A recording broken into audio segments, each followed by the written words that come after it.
Hello दोस्तों। तो जैसा कि आपने देखा होगा, आज इस क्लास में हम जीव जगत जो कि बायोलॉजी का फर्स्ट चैप्टर है 11th क्लास का, उस चैप्टर के बारे में डिस्कशन करेंगे, उस चैप्टर के बारे में पढ़ेंगे। उस चैप्टर से संबंधित मैं चाहूँगा जितने भी आपके कॉन्सेप्ट हैं वो सारे के सारे कॉन्सेप्ट क्लियर हो जाए, एक भी कॉन्सेप्ट आपका बचे नहीं, ऐसी मैं वो करूंगा। और मैं आपको यह बताऊंगा कि आज की इस क्लास के इस पोर्शन में हम क्या क्या चीज पढ़ेंगे, उस चीज को मैं आपको बता रहा हूं। तो जीव जगत चैप्टर का नाम है, मैं यहां लिख देता हूं। चैप्टर का नाम है जीव जगत। जीव जगत का मतलब होता है लला जीवों का जगत। अरे क्या होता है? जीवों का जगत। ये चीज आई कहां से, इसके बारे में थोड़ा परिचय अपन पढ़ेंगे।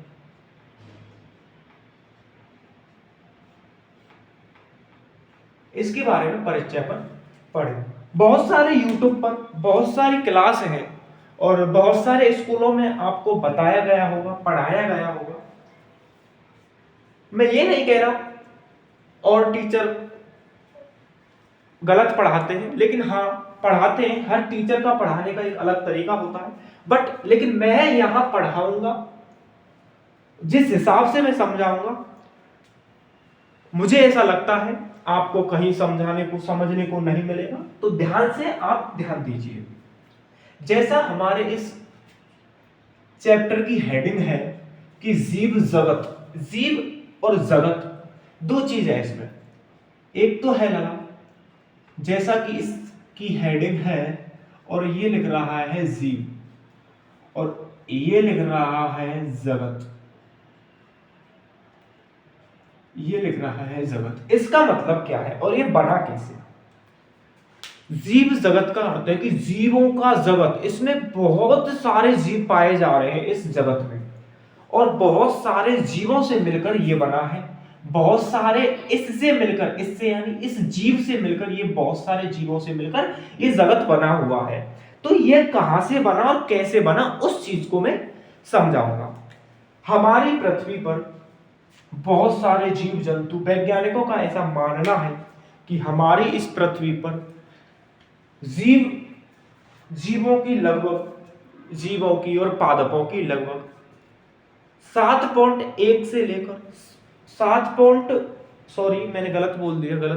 1.7 मिलियन से लेकर 1.8 मिलियन तक जातियां निवास करती हैं। ये जातियां विभिन्न विभिन्न स्थानों पर रहती हैं, विभिन्न विभिन्न जगहों पर रहती हैं और अलग अलग प्रकार से ये उन जगह के प्रति अनुकूलित है। दंडना दंडन, इतनी सी बात। मैं आशा करता हूं ये बात आपकी समझ में आई होगी। जैसे गर्म झरने पर रह रहे हैं, कई स्थानों पर ये रहते हैं, ठीक है। तो जीव जगत कैसे बना इस दुनिया में, इस जगत में, जैसा कि ये हेडिंग है ना, उस हिसाब से मैं समझा रहा हूं। जीव जगत, इस दुनिया में सबसे छोटा कण। मैं आपसे पूछता हूं, इस दुनिया में आपने फिजिक्स में पढ़ा होगा सबसे छोटा कण, और सबसे छोटा कण आपने पढ़ा होगा परमाणु। मैं बायोलॉजी पढ़ा रहा हूं भाई साहब। अब आप कहोगे कि इस बायोलॉजी में ये परमाणु कहां से आ गया भाई? अपन तो फिजिक्स में पढ़ते पढ़ते बोर हो गए इस परमाणु को, आप बायोलॉजी में भी परमाणु घुसेड़ दिया। बात ऐसी नहीं है, बात है लेवल की। और मैं जिस हिसाब से पढ़ा रहा हूं, मैं इस जीव जगत को समझा रहा हूं भाई साहब। और मेरा ये मेन मार्क होता है कि रटने से ज्यादा नॉलेज, और नॉलेज समझने से आती है, नॉलेज रटने से ना के बराबर आती है, ठीक है।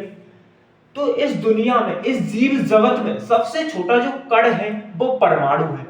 और परमाणु मिलकर, आपको पता होगा, आपने फिजिक्स पढ़ी होगी, केमिस्ट्री आपने पढ़ी होगी, परमाणु मिलकर अणु बनाते हैं। इतनी सी बात डंडना डंडन हो गई। परमाणु मिलकर क्या बना रहे हैं लला? परमाणु मिलकर बना रहे हैं अणु, और अणु मिलकर कहीं ना कहीं यौगिक बना रहे हैं। इतनी सी बात आई समझ में? फिजिक्स की बात है, केमिस्ट्री की बात है।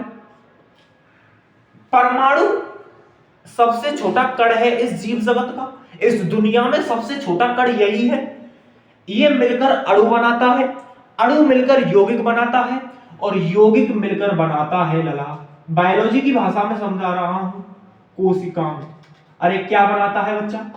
कोशिकांग बनाता है। भाई साहब क्या बनाता है? कोशिकांग। और कोशिकांग जो होता है, ये कोशिकांग मिलकर बनाता है कोशिका। अरे क्या बनाती है लला? कोशिका। और कोशिका मिलकर क्या बनाती है? आपको जो मेरी पहली क्लास आई थी उस क्लास में आपने पढ़ा होगा कि कोशिका मिलकर क्या बनाती है? कोशिका मिलकर बनाती है लला ऊतक। अरे क्या बनाती है? आपने मेरी क्लास में पढ़ा होगा, कोशिका मिलकर बनाती है ऊतक। और ऊतकों से मिलकर बना होता है लला अंग। अरे क्या बना होता है? अंग। और अंग से मिलकर बना होता है अंग तंत्र। अरे क्या बना होता है बच्चा? अंग तंत्र। और अंग तंत्र से मिलकर बना होता है जीव का शरीर। हायाना, इतनी सी बात डंडनाडन डन हो गई आपकी, इतनी सी बात डंडनाडन डन कर लिया आपने। ये बात आपने पढ़ चुकी है, ये बात आपको मैंने पढ़ा चुकी है, ठीक है। और जीव शरीर से मिलकर, मैं जीव हूं और मेरा शरीर छोटी छोटी कोशिकाओं से मिलकर इस हिसाब से बना है। मैं एक जीव रहा, मेरे जैसे और जीव रहे, बा जैसे और जीव रहे, मेरे जैसे हजार करोड़ों लाखों की संख्या में जीव हैं। तो हमारी एक क्या हो गई? अनेक जीवों की क्या हो गई? जनसंख्या हो गई। तो जीव मिलकर क्या बना रहे हैं बच्चा? जीव मिलकर बना रहे हैं जनसंख्या। है या ना? दंडना दंडन, इतनी सी बात। और जनसंख्या मिलकर क्या बना रही है लगा? अब जनसंख्या हो गई, जनसंख्या, जीव शरीर मेरे जैसे यानी मानव जाति के बहुत सारे लोग मिलकर जनसंख्या बना रहे हैं। अब भाई इस जीव जगत में ऐसा तो है नहीं कि मानव ही मानव है भाई, पेड़ पौधे भी हैं, जीव, अन्य जीव भी हैं, पशुओं में अपन देखे गाय भैंस बकरी बे भी हैं। ऐसा तो होता नहीं कि जीव का मतलब मानव ही मानव हो गया भाई। जीव का मतलब छोटी सी गिलहरी भी है, छोटे छोटे कीट भी हैं। तो ये जनसंख्या मिलकर बना रही है लगा समुदाय। अरे क्या बना रही है बच्चा?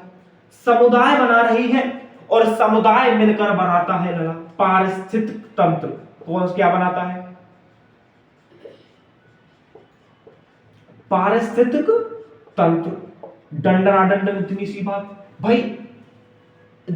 एक जाति के जीव, अलग अलग जाति जीवों का समूह, और अलग अलग जाति जीवों के मध्य जो परस्पर क्रियाएं हो रही हैं, उन क्रियाओं से पारिस्थितिकी तंत्र बन गया। अब पारिस्थितिकी जब तंत्र हमारा बन गया, तो पारिस्थितिकी जो तंत्र होता है ये मिलकर बनाती है लगा पारिस्थितिकी तंत्र जो बनाता है वो बनाता है पारिस्थितिकी, इकोलॉजी, पारिस्थितिकी बनाता है। ये पारिस्थितिक तंत्र है और ये पारिस्थितिकी है। पारिस्थितिक तंत्र में और पारिस्थितिकी में काफी अंतर होता है। इस अंतर को मैं स्पष्ट करता हूं लला। मैंने कहा पारिस्थितिक तंत्र विभिन्न जीवों के बीच एक सीमित क्षेत्र में जो परस्पर क्रियाएं हो रही हैं वो रहा पारिस्थितिक तंत्र। और संपूर्ण जीवों में जो भिन्न भिन्न प्रकार की जो क्रियाएं हो रही है वो रहा पारिस्थितिक। इट मींस मैं इसको एक उदाहरण देता हूं लला। पारिस्थितिक तंत्र यानी कि एक बगीचा है और उस बगीचे में मेंढक भी है, और मेंढक कीटों को खाते हैं, कीट उनसे छोटे कीटों को खाते हैं। बगीचा हो गया। इसका मतलब क्या हो गया? बगीचा। इसका मतलब हुआ लगा बगीचा, यानी कि बगीचे में सूर्य का प्रकाश भी आ रहा है और सूर्य के प्रकाश से पेड़ पौधे अपना भोजन प्राप्त कर रहे हैं, और पेड़ पौधों से भोजन प्राप्त बंदर भी कर रहा है उस बगीचे में। है ना?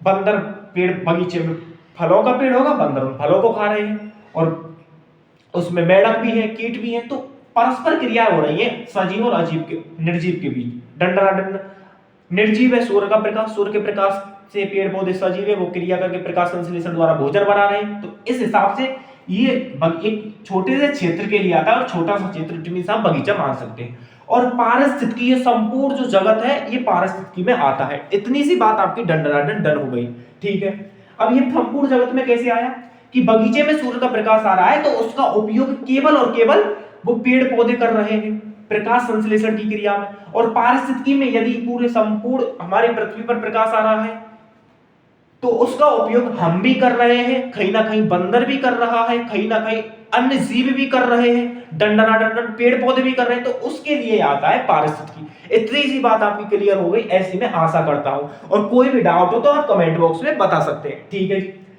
पारिस्थितिकी मिलकर बनाती है जीव जगत। अरे क्या बनाती है?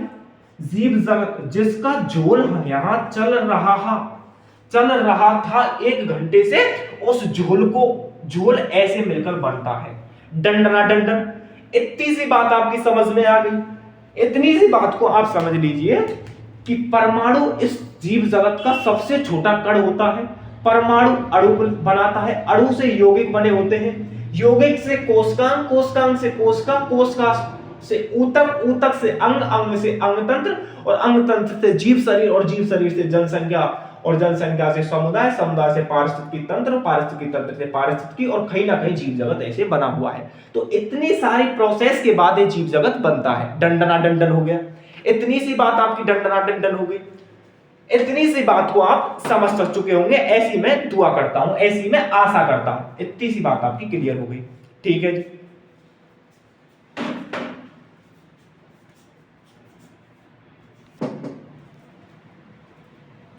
तो इतनी सी बात को आप समझ गए होंगे, ऐसी मुझे आशा है। ठीक है जी। तो जीव जगत कैसे मिलके बना भाई?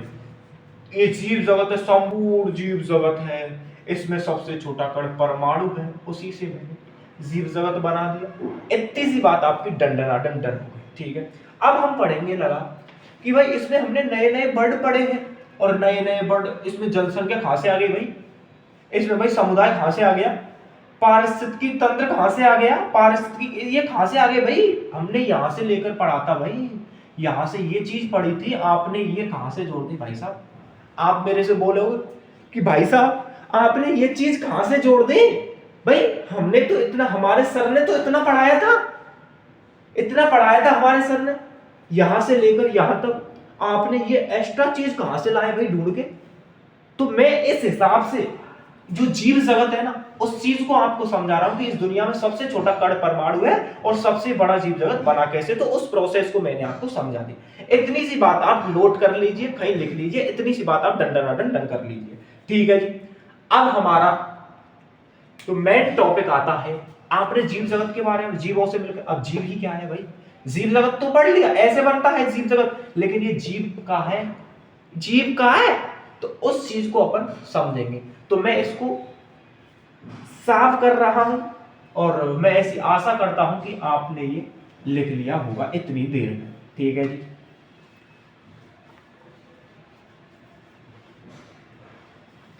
सब कुछ मिलेगा, अच्छी एजुकेशन आपको मिलेगी, और इंडिया में टीचरों को ज्यादा महत्व दिया नहीं जाता। आप जान सकते हैं इस बात को, इंडिया में टीचरों को ज्यादा महत्व नहीं दिया जाता, क्योंकि भाई बहुत सारे लोग ना पसंद करते हैं टीचरों को, लेकिन उनको ये पता नहीं है टीचर, बात ऐसी नहीं कि भाई आज का जो टीचर है ना, वो वास्तव में ही बहुत अलग है। मैं गुरुओं का बहुत सम्मान करता हूं, जिन गुरुओं की वजह से आज मैं आपको पढ़ा रहा हूं, जिन गुरुओं की वजह से, तो उनका तो मैं बहुत सम्मान करता हूं भाई। गुरु गुरु होता है, किया करें, आप भी किया करो। एक हेडिंग में डाल देता हूं जीव, और जीव जगत ही डाल देते हैं भाई, चैप्टर है जैसा कि अपन वो मिटा दिया था क्योंकि अलग सा लग रहा था, जीव जगत। तो इस जीव जगत कहां से आई, ये चीज आपने समझ ली। अब ये जीव क्या है भाई? ये जीव क्या है? ये जीव क्या है?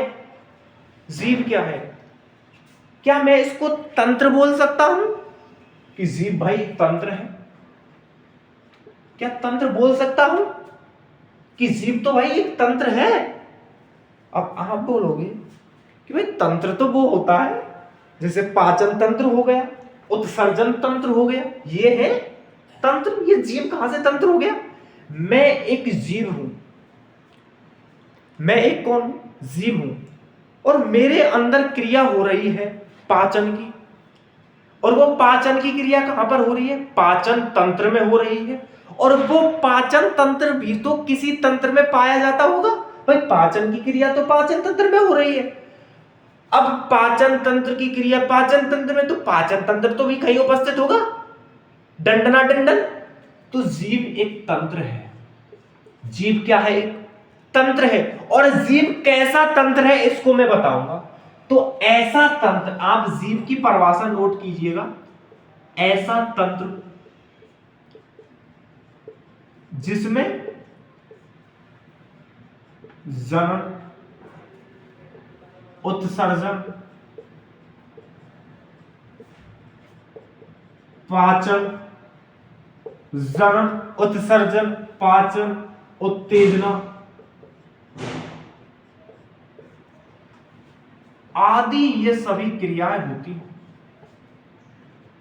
ये सभी क्रियाएं रखने वाला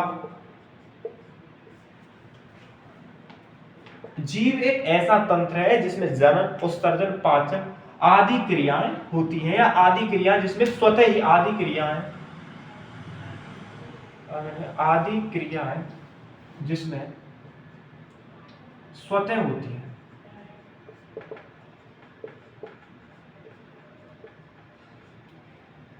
ऐसा तंत्र जिसमें जनन, उत्सर्जन, पाचन, उत्तेजना आदि जो क्रिया हो रही है वो कैसे हो रही है? स्वतः ही हो रही है। या आप ऐसे भी बोल सकते हैं कि ऐसा तंत्र जिसमें, या ऐसा कोई चीज जिसमें जनन, उत्सर्जन आदि गुण पाए जा रहे हैं वो जीव है। या आप एक बड़ी परिभाषा बोल सकते हैं, स्वयं प्रजननशील, स्वयं प्रगतिशील, स्वयं प्रतिकृतिशील तंत्र जीव कहलाता है। ठीक है, डंडना डंडन, इतनी सी बात आप नोट कर लीजिए। जीव क्या है? जीव एक ऐसा तंत्र है जिसमें जनन भी पाया जा रहा है, उत्सर्जन भी पाया जा रहा है, पाचन भी पाई जा रही है, उत्तेजना भी पाई जा रही है, और आदि क्रिया उसमें पाई जा रही है, आदि गुण उसमें पाए जा रहे हैं। आदि क्या पाए जा रहे हैं? आदि गुण किसी तंत्र में पाए जा रहे हैं तो वो तंत्र है जीव। आदि गुण का मतलब है जिसमें जनन पाया जा रहा है, उत्सर्जन पाया जा रहा है, पाचन, उत्तेजना आदि गुण जिस तंत्र में पाए जा रहे हैं, और वो तंत्र ही क्या है? जीव है। आदि गुण जिस तंत्र में पाए जा रहे हैं वो तंत्र क्या है? जीव। अब भाई आपने जनन का मतलब सीख लिया, उत्सर्जन का मतलब पता होगा, पाचन का मतलब पता होगा, सर उत्तेजना का मतलब कहीं ना कहीं ऐसा हो रहा है यार, उत्तेजना क्या है हो रहा होगा आपके माइंड में। तो मैं आपको बता देता हूं, किसी चीज के प्रति आपकी भावना क्या है, किसी चीज के प्रति आपकी क्या भावना है, क्या दृष्टिकोण आप रखते हो, तो वो उत्तेजना है। इट मीन कोई गर्म वस्तु है, कोई क्या है लगा, गर्म वस्तु, और गर्म वस्तु, और ये मेरी उंगली है, ये मेरी क्या है? उंगली। और इस गर्म वस्तु को मैं हाथ लगाऊंगा तो हाथ लगत के हटा लूंगा। तो इस गर्म वस्तु के प्रति मैंने क्या भावना दिखाई, क्या उत्तेजना दिखाई, क्या उत्तेजना दिखाई? मुझे पता चला ये तो गर्म है भाई, इससे तो मेरी उंगली जल सकती है। तो ये ही होती है उत्तेजना की। किसी चीज के प्रति आप क्या दृष्टिकोण रखते हैं, क्या भावना रखते हैं, वो ही होती है उत्तेजना। डंडना डंडन, इतनी सी बात आप डंडना डंडन 10th क्लास में आप पढ़ के आए होंगे, 10th क्लास में आप पढ़ के आए होंगे, जीवों में समन्वय, जंतुओं में समन्वय वाला चैप्टर आपने पढ़ा होगा, 7th चैप्टर है, 10th क्लास में आपने पढ़ा होगा। उसमें तीसरा चौथा टॉपिक है कि उत्तेजना, प्रतिवर्ती चाप, प्रतिवर्ती क्रिया आपने पढ़ा होगा, 10th क्लास में दे रखा है, आप पढ़ के आए होंगे। तो इंटेलिजेंट बच्चे हैं, बताने की जरूरत नहीं है, फिर भी मैंने बता दिया। इतनी सी बात डंडना डंडन हो गई आपकी। ठीक है जी, इतनी सी बात आप समझ लीजिए। अब मैं पूछता हूं भाई सजीव क्या है? सजीव क्या है इसको मैं साफ कर रहा हूं, आपने नोट कर लिया होगा, ऐसी मैं आशा कर रहा हूं। अब मैं आपसे पूछता हूं सजीव क्या है? जीव जगत है भाई, अभी से इसका परिचय चल रहा है। अभी से क्या चल रहा है? परिचय। इसमें सारी चीज आएंगी, इसलिए मैं आपको बता रहा हूं। इतना कोई नहीं बताएगा भाई, परिचय चल रहा है, कौन बता देगा? ये तो आपका ये भाई साहब ऐसा है, ये राज भाई साहब ऐसा है जो आपको बता रहा है। डंडना डंडन, इतनी सी बात लला। अब बात आती है सजीव क्या है। सजीव और निर्जीव बता देता हूं आपको, आप पढ़ के आए हैं भले, सजीव और निर्जीव आप पढ़ के आए होंगे, आप पढ़ के आए होंगे, मुझे पता है 10th क्लास में 9th क्लास सब चीज दे रखी है, सब चीज दे रखी है, आप पढ़ के आए होंगे, ठीक है। सजीव की मैं एक बेसिक सी चीज बताता हूं सजीव के बारे में। प्रकृति में उपस्थित, मैंने क्या बोला बच्चा, मैंने बोला प्रकृति में उपस्थित वह सभी वस्तुएं, सभी वस्तुएं, सभी चीज प्रकृति में उपस्थित वह सभी चीज, सभी चीजें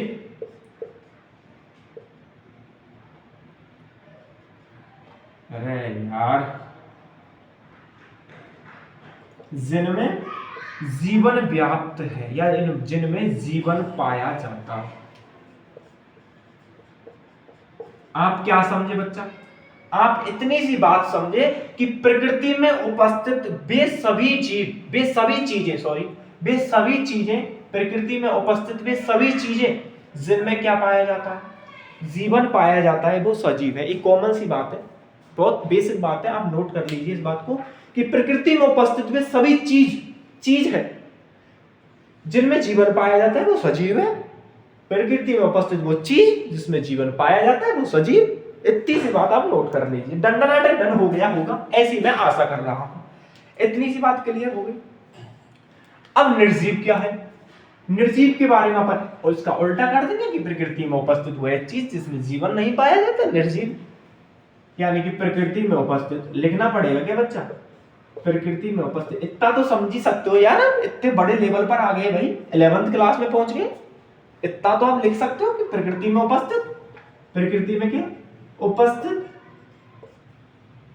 वह सभी चीजें, वह क्या लाला, अरे क्या बोला बच्चा मैंने, वह सभी चीजें जिनमें जीवन नहीं पाया जाता है, नहीं पाया जाता है। प्रकृति में उपस्थित वे सभी चीजें जिनमें जीवन नहीं पाया जाता है, वे क्या है, वे निर्जीव है। अरे क्या है बच्चा, वे निर्जीव है जिनमें जीवन नहीं पाया जा रहा प्रकृति में। अब भाई सजीव कुछ ना कुछ सजीव करते हो, तो वो चीज अपन पढ़ेंगे ना, सजीवता के लक्षण की हमें पता कैसे चलेगा कि कोई जीव सजीव है, कोई जीव निर्जीव है। अब मैं एक वृद्धि का एक वो लेता हूं, वृद्धि, सजीव वृद्धि करते हैं हाँ या ना, क्या निर्जीव भी वृद्धि करते हैं? तो आपका जवाब होगा नहीं, मुझे पता है आपका जवाब होगा कि निर्जीव वृद्धि नहीं करते, लेकिन मैं आपको बता देता हूं निर्जीव वृद्धि करते हैं। क्या बता रहा हूं, निर्जीव वृद्धि करते हैं, निर्जीव वृद्धि करते हैं कुछ परिस्थितियों में, सभी निर्जीव के लिए नहीं बोल रहा हूं, कुछ निर्जीव। अब आप बोलोगे यार ये चीज क्या घपला हो रहा है भाई, हमारे सर ने हमको बताया ही नहीं, अलग लेवल से पढ़ा रहा हूं। निर्जीव वृद्धि करते हैं, हाँ करते हैं, लेकिन सभी निर्जीव वृद्धि नहीं करते, इतनी भी मैं आपको बात बता देता हूं। और सभी सजीव भी वृद्धि नहीं करते, ये भी मैं आपको बता देता हूं। भाई कोई पादप है, सॉरी सजीव वृद्धि करता है, वो अलग थ्योरी थी। आप इतना समझ लीजिए कि निर्जीव वृद्धि नहीं करते, आपको पता होगा ऐसा आप कह रहे हैं कि निर्जीव वृद्धि नहीं करते, लेकिन मैं आपको बता देता हूं कि सभी के लिए नहीं आएगा यार, कहीं ना कहीं निर्जीव भी वृद्धि करते हैं, निर्जीव भी वृद्धि करते हैं, कहीं ना कहीं वृद्धि करते हैं। और वो चीज इस चैप्टर में हम पढ़ेंगे, और कौन से हम पढ़ेंगे हेडिंग में, हम पढ़ेंगे सजीवता के लक्षण वाले हेडिंग में, और सजीवता के लक्षण का फर्स्ट हेडिंग है वृद्धि वाला। तो उस चीज में हम पढ़ेंगे कि निर्जीव वृद्धि कर रहे हैं तो कैसे कर रहे हैं, और ऐसा क्या निर्जीव चीज है जो वृद्धि कर रही है, वो चीज हम पढ़ेंगे। तो पहले आप इस चीज को समझ लीजिए, इस कॉन्सेप्ट को आप ध्यान रखिए, इस कॉन्सेप्ट को मैं बहुत अच्छे तरीके से आपको समझाऊंगा, इस पूरे कॉन्सेप्ट को मैं समझाऊंगा कि निर्जीव वृद्धि कर रहा है तो कहां कर रहा है। आज तक आपने साइंस पढ़ी होगी, 6th क्लास से आप साइंस पढ़ते आ रहे हैं, और आज आप 11th में आ गए साइंस पढ़ते पढ़ते, लेकिन इस चीज के बारे में आपने ध्यान नहीं दिया। ये थ्योरी मैं आपको पढ़ाऊंगा, पहले आप इतनी सी बात को नोट कर लीजिए। इतनी सी बात आपकी समझ में आ गई वो काफी है। डंडनाडन डन लला, इतनी सी बात डंडनाडन डन हो गई आपकी, ठीक है। इसको मैं साफ कर रहा हूं।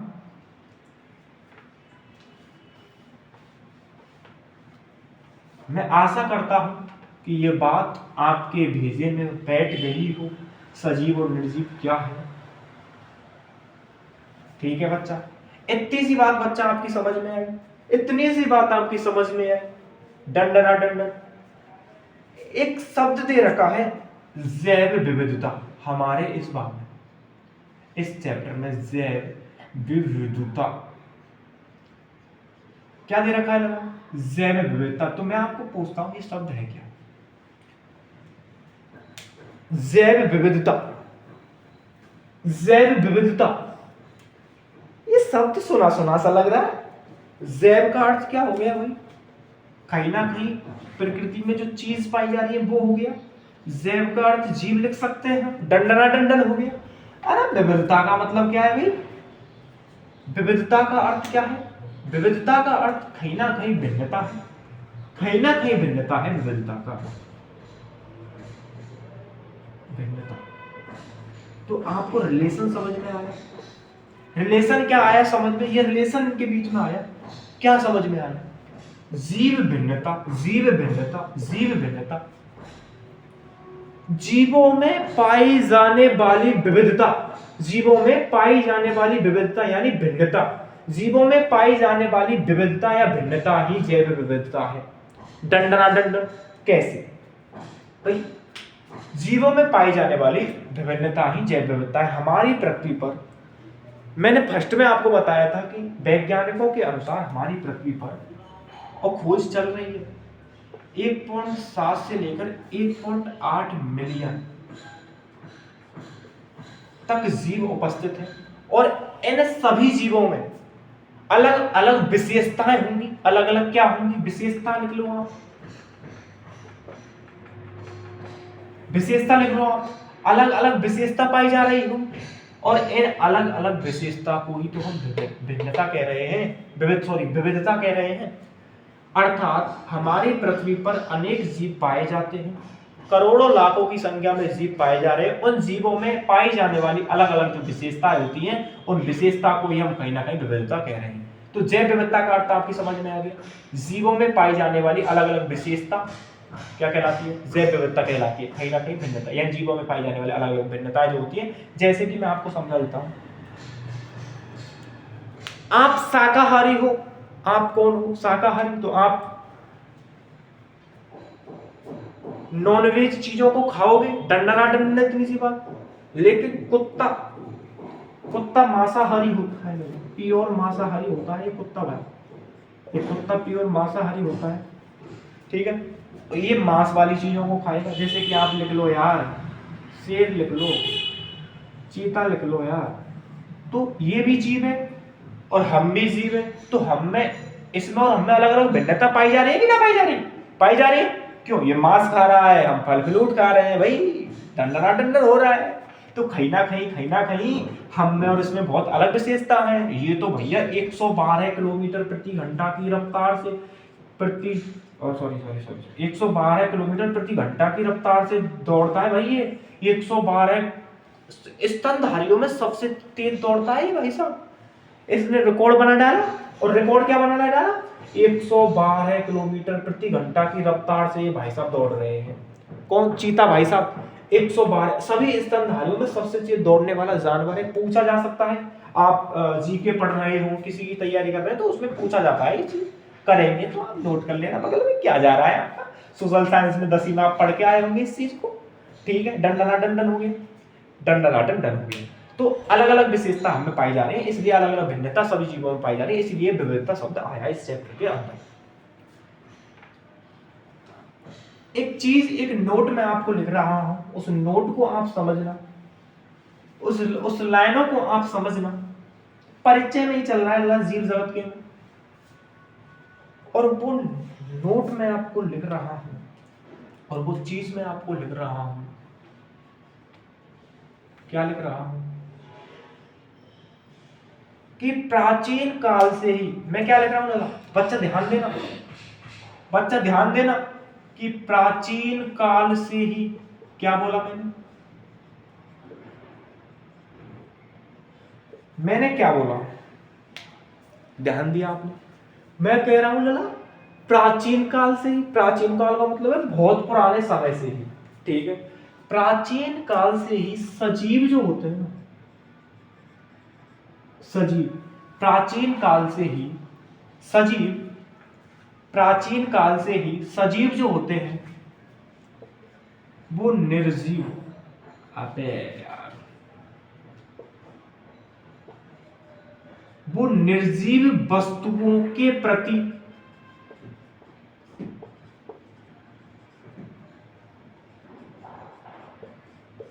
निर्जीव वस्तुओं के प्रति, निर्जीव वस्तुओं के प्रति, मैंने क्या बोला, सजीव जो होते हैं वो प्राचीन काल से ही सजीव निर्जीव वस्तुओं के प्रति निकटता प्रदर्शित करते हैं।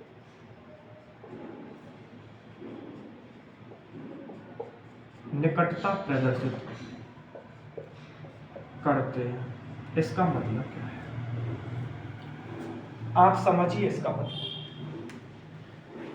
प्राचीन समय से, पुराने समय से सजीव जो होते हैं वो निर्जीव वस्तुओं के साथ निकटता प्रदर्शित करते हैं, इसका मतलब मैं आपके लिए समझाऊंगा।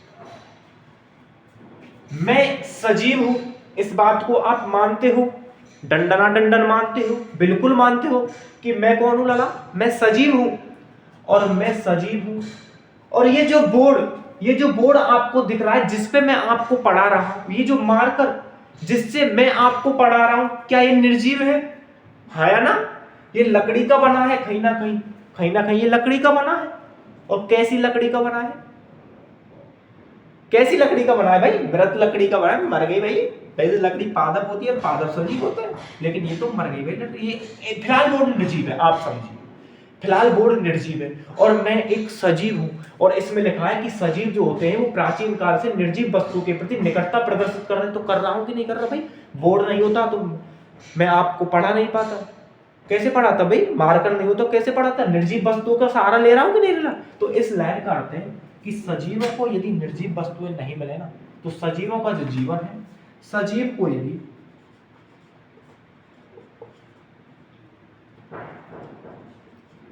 निर्जीव वस्तु नहीं मिले, निर्जीव वस्तुओं का सहारा ना मिले,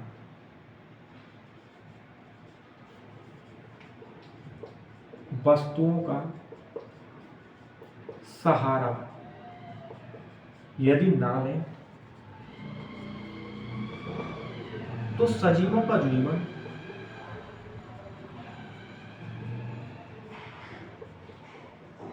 सजीवों का जो जीवन है वो कठिन हो जाएगा कुल मिला के।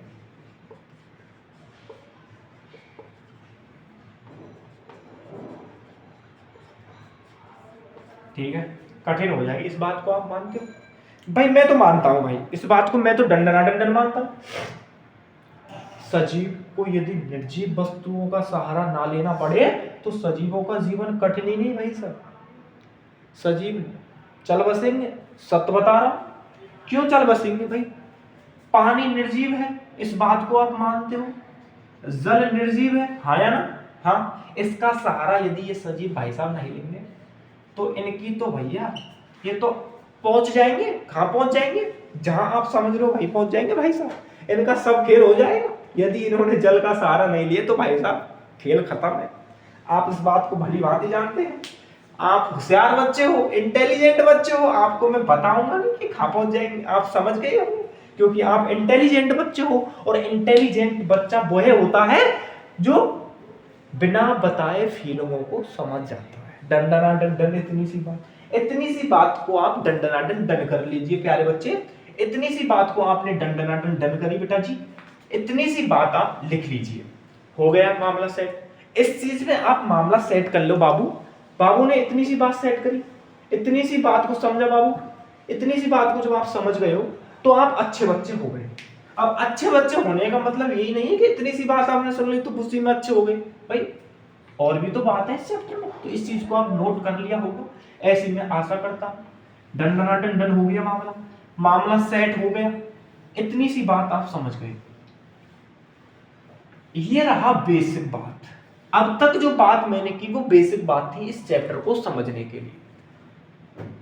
अब बात आती है परिचय, इंट्रोडक्शन जो था इसका खत्म हो गया है। अगर बच रहा होगा तो मुझ पर इतना ही आता था भाई, जो मैंने बता दिया, और इतना ही था यार। आता क्या था, और होता तो हम बताते हैं आपको यार, ऐसी क्या बात है भाई, और होता तो बताते हैं। ठीक है, डंडा एक दो शब्द आप मैंने बताए नहीं बीच में, जो पारिस्थितिकी था आप लिख लेना, बगल में लिख लेना भाई। पारिस्थितिकी जो है ना,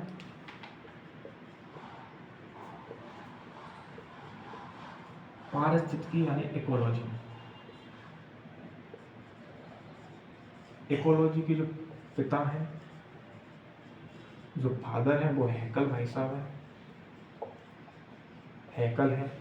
सॉरी, इकोलॉजी शब्द इसने दिया था। सॉरी, गलती से मिस्टेक हो गया, और गलती से मिस्टेक इस उम्र में होना चाहिए भाई साहब। इस उम्र में यदि गलती से मिस्टेक नहीं हुआ तो फिर मामला कह गया भाई। ये जो शब्द था ना, ये शब्द हैकल नामक वैज्ञानिक ने दिया था। इकोलॉजी जो शब्द है हमारा, किसने दिया था आप समझ लीजिए, हैकल ने दिया था। हैकल लिख लीजिए, कुछ भी लिख लीजिए यार, कुछ भी तो नहीं, बट आप देख लेना। ठीक है, पारिस्थितिकी इकोलॉजी शब्द। इकोलॉजी के जो पिता है ना, इकोलॉजी के जो फादर है, फादर्स ऑफ इकोलॉजी, इकोलॉजी के जो पिता है वो है कौन? भारतीयों की अगर अपन बात करो, इंडियन यानी भारतीय, भारतीय है भैया रामदेव मिश्रा। अरे कौन है लगा? रामदेव मिश्रा है भारतीय। ठीक है, इतनी सी बात आपने समझी। और विदेशी है लगा, मैंने क्या बोला, विदेशी इकोलॉजी के जो पिता है वो एक वैज्ञानिक भाई साहब है, और उनका नाम है रीटर। ये रीटर जो भाई साहब है, विदेशी है इकोलॉजी के पिता। इतनी सी बात आप समझ लीजिए, समझा है अपने। वातावरण का अध्ययन, पारिस्थितिकी अध्ययन इकोलॉजी करते हैं। ठीक है, इतनी सी बात आपने डंड डन कर ली लगा। इतनी सी बात आप समझी, इतनी सी बात आपने समझी।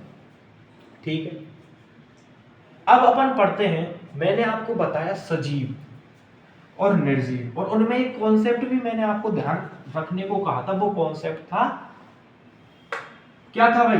वो था कि क्या निर्जीव भी वृद्धि करते हैं, ये कॉन्सेप्ट था। तो उसको मैं आपको बताऊं। हालांकि निर्जीव चीज वृद्धि नहीं करती है, नहीं करती, लेकिन कुछ कुछ ऐसी होती है जो करती है। और वो कारण क्या है? बाह्य वातावरण। बाह्य वातावरण भाई, हमें वृद्धि हो रही है, उसका कारण क्या है? आंतरिक क्रियाओं का परिणाम है हमें जो वृद्धि हो रही है। और निर्जीव यदि कोई वृद्धि कर रहा है तो वह बाह्य वातावरणों का परिणाम है। तो इस चीज को अपन समझेंगे, और इस चीज को अपन एक हेडिंग है आपके उसमें, वो क्या है? वो है लगा सजीवता के लक्षण। आपको करा रहा हूं भाई साहब, इस हिसाब से पढ़ा रहा हूं, एनर्जी से। और आपको पढ़ते समय जोश आ जाना चाहिए कि हम फाड़ देंगे। बायोलॉजी का पेपर आएगा 11th क्लास में, हम लपेट देंगे भाई साहब। एक भी कॉन्सेप्ट हमारा बचा नहीं, पूरे को लपेट देंगे। हमारे 90 प्लस नंबर आने चाहिए, 90 प्लस 95 प्लस नंबर आने चाहिए। लपेट दो, फाड़ दो। हालांकि ये पेपर जो होता है हमारा बायोलॉजी का, वो 56 का होता है। ठीक है, जिसमें से प्रैक्टिकल के होते हैं 30 और 14। बहुत मकाम भाई समझते हैं यार, बहुत कम नंबर लाने होते हैं। और एक चीज मैं बता दूं, साइंस से सरल सब्जेक्ट, आपको लगता है कि बायो लेके हम फंस गए, तो साइंस से सरल सब्जेक्ट इस दुनिया में कुछ है ही नहीं यार, इस दुनिया में कुछ नहीं है। पढ़िए, मेहनत कीजिए, अच्छी सी मेहनत कीजिए, और जो चाहोगे ना वो चीज़ आपको, फैक्ट की बात है भाई साहब, मिलेगी। जो आप चाहोगे वो मिलेगी यार, मेहनत करेंगे तो मिलेगी। जो चीज़ को आप चाहोगे वो, मुझे एक डायलॉग याद आ रहा है, I don't know whether you watch Hindi movies or not, but in a Hindi movie Shahrukh Khan says, वो क्या कहते हैं शाहरुख खान, वो भाई साहब ऐसे कहते हैं कि कोई चीज अगर तुम पूरे दिल से चाहते हो तो सारी कायनात उसे आपसे मिलाने की साजिश में जुड़ जाती है। The world conspires to fulfil your dreams if your intentions are good, कि आपके इरादे नेक हो, ऐसी मैं दुआ करता हूं। डंडा इतनी सी बात को आप समझ लीजिए। कोई चीज को यदि आप पूरे दिल से चाह रहे हो, पूरे दिल दिमाग से चाह रहे हो, पूरे मन से चाह रहे हो, तो वो चीज आपकी है भाई। वो चीज किसकी है? उस चीज पर आपका अधिकार है जिस आपने कहा कि मैं भाई बड़ा होके मतलब 12th पास करके ग्रेजुएशन करके मैं बनूंगा ये। बहुत आसान है भाई, अगर आप चाहोगे। दुनिया का टफेस्ट, सॉरी हमारे इंडिया का बहुत टफेस्ट एग्जाम है, बट आप चाहोगे ना तो कर जाओगे, कोई बड़ी बात नहीं है। आपको चाहोगे कि मुझे भाई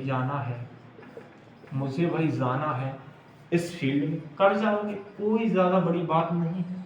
अब बहुत सारे बच्चे कमेंट करेंगे आप कर लेते तो वो बात मैं आपको नहीं बता सकता, ठीक है। डंडना डंडन, इतनी सी बात को आप समझ गए होंगे, ऐसी मैं दुआ करता हूँ, ठीक है भाई। इतनी सी बात आपसे समझ। अब अपन पढ़ेंगे एक जो हेडिंग है, और वो हेडिंग क्या है? वो हेडिंग है लगा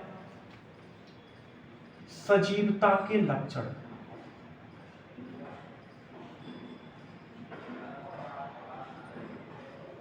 वो हेडिंग है सजीवता के लक्षण। अरे क्या हेडिंग है लगा? सजीवता के लक्षण। तो सजीवता के लक्षण है लगा, पहला जो लक्षण है इनमें हम पढ़ेंगे।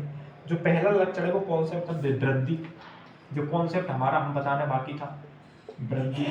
दूसरा है हमारा जनन, तीसरा है उपापचय क्रिया,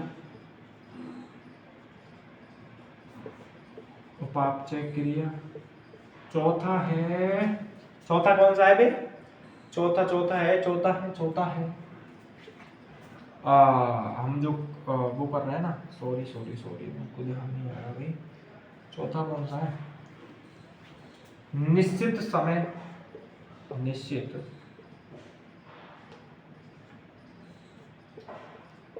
समय अवधि तक रहना, या निश्चित समय अवधि। और पांचवा कौन सा है भाई? इतना आप समझिए।